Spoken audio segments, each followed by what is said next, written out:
Hi, and welcome to Mods. We're keeping you connected to inspiring science with virtual camp discovery, brought to you by Citrix, the museum's official innovation partner.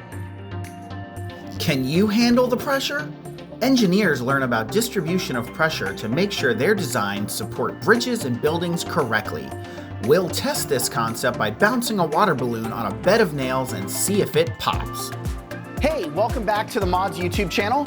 I'm Michael. Today we're going to talk about something pretty crazy. This is distribution of pressure. Now, engineers, when they're building something that might look a little wacky, they have to take distribution of pressure into account. Why? There's a lot of pressure pushing down on certain points of a building, and they have to figure out how to distribute all of that evenly so the whole building doesn't collapse.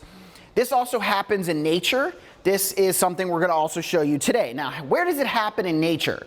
Well, pretend we're in the desert. Think about moving stuff in the desert. And if you only had animals, let's go with if you had a horse or you had a camel. Now you sit there and you think, well, I've seen horses carry things, and I mean camels, usually you see them in the desert, but I've also watched movies where horses were in the desert. The best animal to have in the desert to transport you, walk around, or anything would be a camel. Okay, and the reason for that is when a horse steps down, it's pretty similar to this one nail. When it steps into the ground, it literally would sink straight into the sand and the horse would sink. Okay? But if I'm a camel, when I step with my foot actually opens really wide, and I'm distributing the pressure of the entire body on the sand. So it's more like this little bed of nails, where if this steps on the sand or on my hand, I can push, and it's not going to go through my hand, unlike the single nail here. But how do I show you that in a more fun way?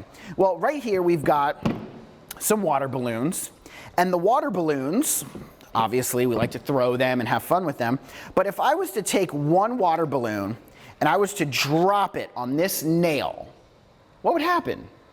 You're right. It would absolutely splatter water all over this. But let's think for a minute, what if I took this same water balloon and I dropped it on this bed of nails? What would happen? You're probably thinking, oh, well, it's going to pop too because nails are sharp and these are sharp and it's going to pop. But actually, if we drop this or we just let it sit there, it's actually not going to pop. We can also bounce it.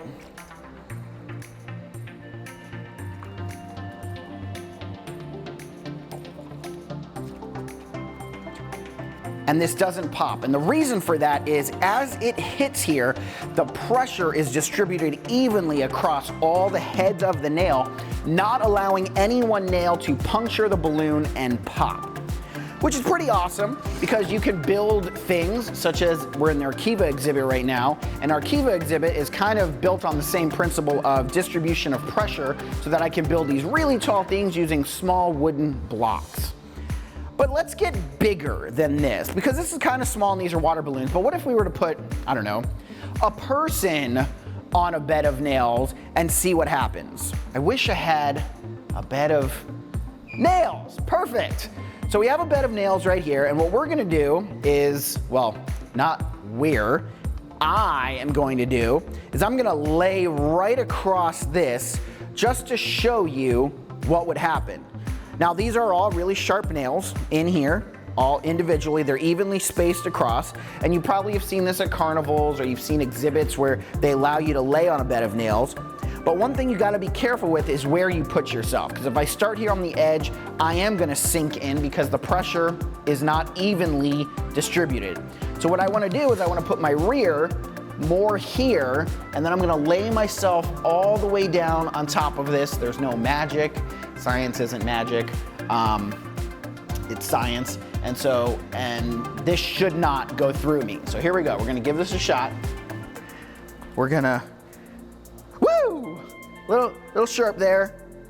So we're going to sit right on top of this, and then we're just going to lean ourselves back nice and slow, and there we go. We're laying down on a bed of nails. We're not going through. we can't go through because no single nail is able to puncture through me because all of the weight, all 192 pounds of me is evenly distributed across each one of these nails right now. Pretty crazy.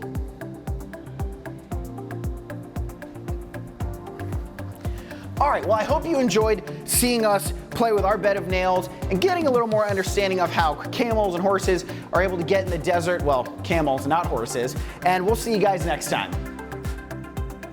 Thank you for joining us for this episode of Virtual Camp Discovery. Special thanks to Citrix, Mod's official innovation partner, for powering this series. Please stay safe and connected with Mods by visiting our social channels at MODSFTL.